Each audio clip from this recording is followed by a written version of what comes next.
pares baka mo? Well, eto na yung sign para masubukan mo ang El Patron's Wala Stick Pares. Eto yung nagva-viral na pares mga beshi at napasugod kami sa May Las Piñas para matikman ang kanilang menu. So eto na nga, tara tikman na natin sila.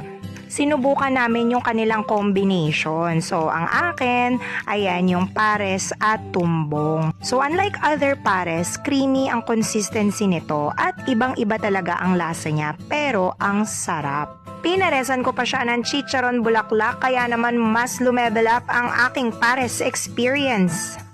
O, ayang kasama ko na pa-extra rice pa yan at extra soup sa sarap ng combination ng isaw at pares.